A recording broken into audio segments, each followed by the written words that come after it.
This week the internet's been all about the Kung Fu or Tai Chi versus MMA fight that happened in China last week. Um, Basically what's happening in China is what was happening in America 20 years ago when the Gracies were going around challenging people. And so people are saying, there are two camps. There's some people saying, oh, Tai Chi's a scam, it's nonsense. And on the other hand, there's the people saying, no, Tai Chi's really deadly and he couldn't use his art because he would have killed the MMA fighter and all that. I can't believe this argument's still going on. It's crazy. So I just wanted to put my own thoughts about it and also show some clips of how I train my guys. So why I think maybe my opinion might be worth listening to is because I have trained people in Tai Chi up to kind of national level, national champions in push hands and forms. But also I've trained MMA fighters, and I've trained again champions from scratch to national champion in MMA. Possibly, I don't know of anybody else that's sort of covered both camps and has trained people up to the high level in both. So that's my I don't know, expertise. Having said that, I'm making no claims about deadly Tai Chi. I'm making no claims about being a great fighter or something like that. I just want to make a realistic, no-nonsense case. So is it about a style that's being called into question, or is it about an individual? Is it about a method that's being called into question, or is it about a technique? So an example would be, in the early UFCs, the Brazilian Jiu-Jitsu was absolutely dominant. And yet in modern MMA, you won't find a single champion in the UFC that only trains Brazilian Jiu-Jitsu, only rolls in a gi.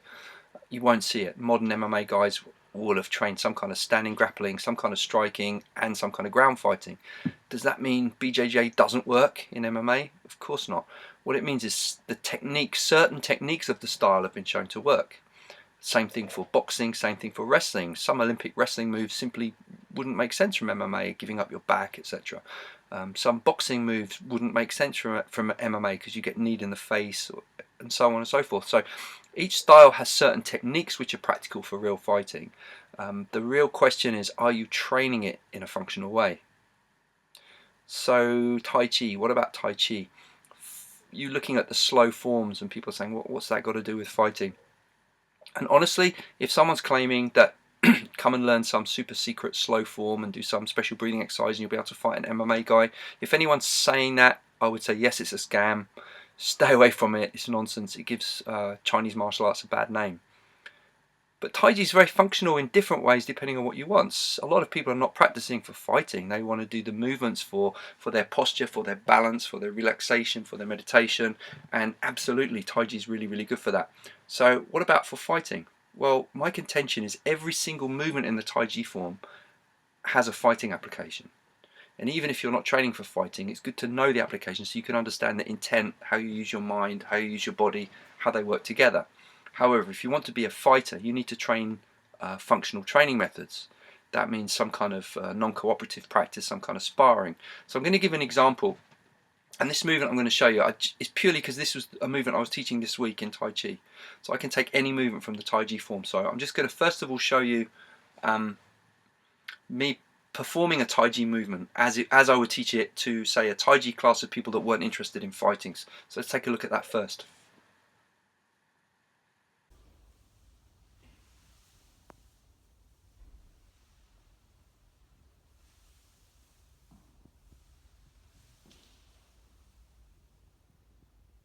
That was Yang style Tai Chi, Golden Rooster, step back thrust palm.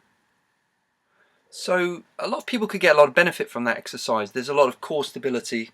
Being able to bring the leg back and the hand forward at the same time works the cross extension, working through the body, opening the upper body and so on. So is it functional from that point of view? Yes. Do people practice it for health? Yes. But what about fighting? So one possible self-defense application of this, you've gone from the knee strike. Very common, someone's going to try and grab your knee, maybe to take you down. In wrestling would be a single leg takedown. So you need to get the leg back while keeping the body forward. The hand piercing forward, in wrestling called a crossface move.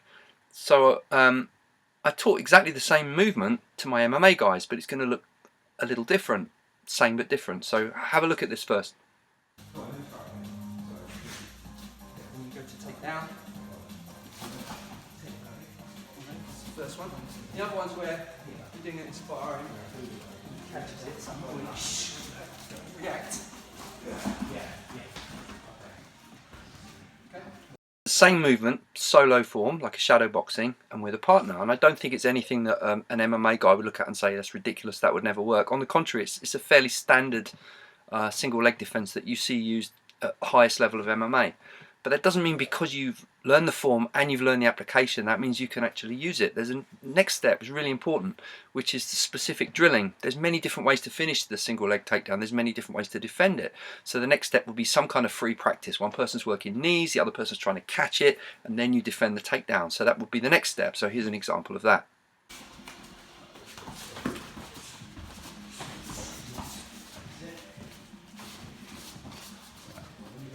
A bit more combative, right? And because there's resistance, because the other person's trying to stop your technique, it's not going to look quite so beautiful, it's not going to look so elegant. So at this point, Tai Chi people start saying, oh, that's not Tai Chi anymore.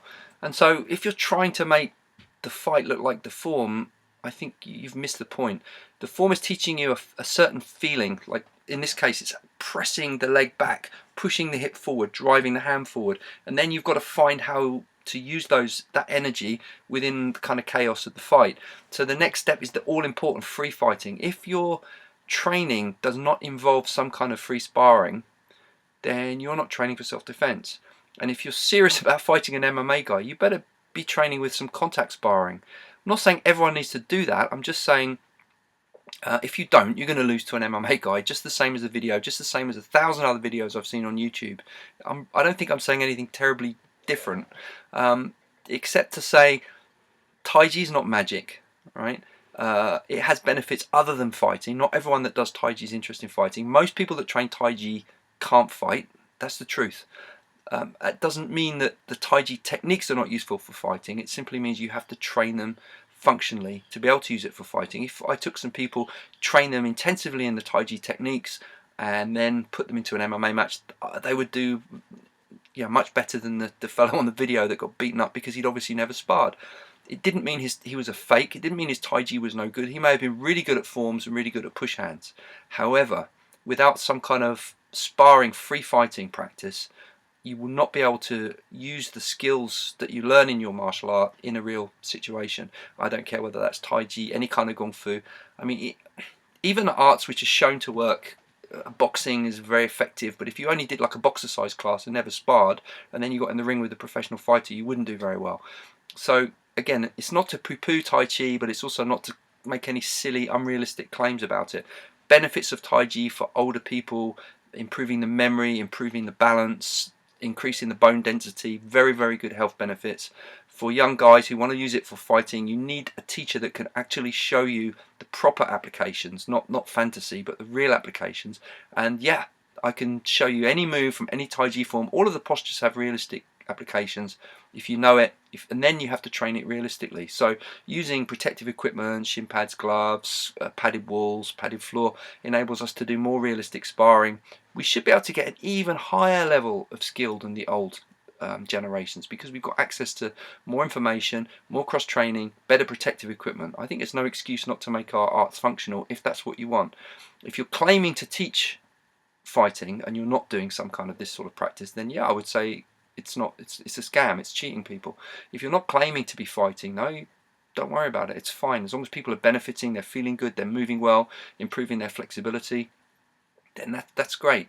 I just think probably in the long run these kind of challenges and fights would be a good thing, because they're going to weed out the nonsense, weed out the scam artists, and maybe what's left is a little bit more realistic and a bit more healthy.